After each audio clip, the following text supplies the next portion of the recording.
আজকাল আমরা প্রায়শই দেখি যে কোনো ঘূর্ণিঝড় বা সাইক্লোন আসার 7 দিন আগে থেকেই নিউজপেপার বা টেলিভিশনে তার খবর দেখাতে শুরু করে। এমনকি সাইক্লোনটি ভূপৃষ্ঠে আছড়ে পড়ার পর কোন গতিপথ দিয়ে তার তাণ্ডব দেখাতে দেখাতে যাবে সে ব্যাপারেও আবহাওয়া বিজ্ঞানীরা পুঙ্খানুপুঙ্খ তথ্য আগেই দিয়ে দেন। কিন্তু কিভাবে এটা সম্ভব হয়, চলুন জেনে নেব আজকের ভিডিওতে। একটি সাইক্লোনের গতিপথ সংক্রান্ত তথ্য, স্যাটেলাইট ইমেজ, বিভিন্ন আবহাওয়ার মডেল এবং অতীতে অন্যান্য সাইক্লোনের গতিপথ অধ্যয়ন করে ভবিষ্যৎবাণী করা হয়ে থাকে।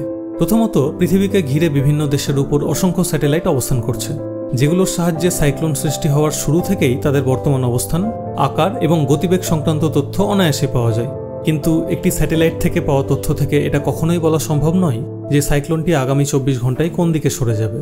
আর সেখানেই গুরুত্বপূর্ণ ভূমিকা নেয় বিভিন্ন আবহাওয়া সংক্রান্ত মডেল। এই মডেলগুলিতে জটিল অঙ্কের সাহায্যে বর্তমান আবহাওয়ার বিভিন্ন প্যারামিটার, যেমন তাপমাত্রা, আর্দ্রতা, বায়ুর গতিবেগ, বায়ুর চাপ ইত্যাদিকে ব্যবহার করে এক ধরনের গ্রাফ প্রস্তুত করা হয়।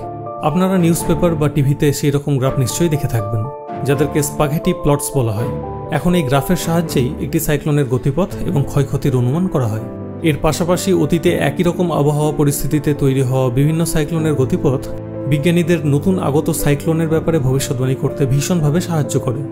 বিজ্ঞানীরা সমুদ্রের জলের তাপমাত্রা এবং বিভিন্ন অঞ্চলের বাতাসের গতিবেগের তারতম্যের উপর নির্ভর করে একটি সাইক্লোনের গতিবেগ সম্বন্ধেও ধারণা দিতে সক্ষম হন। এখন প্রশ্ন হল যে ভবিষ্যৎবাণী ব্যর্থ হলে কি হয়? এক্ষেত্রেও চিন্তার কিছুই নেই। সদ্যপ্রাপ্ত আবহাওয়া সংক্রান্ত তথ্য থেকে আগের সাইক্লোনের গতিপথ সংক্রান্ত মডেলে যে সমস্ত ভুলভ্রান্তি হয়েছিল তা সংশোধন করে নেওয়া সম্ভব।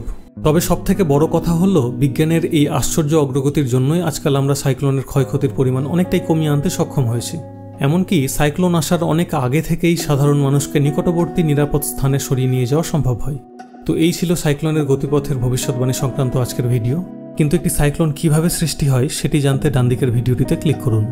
আর আজকের ভিডিওটি দেখার জন্য অসংখ্য ধন্যবাদ।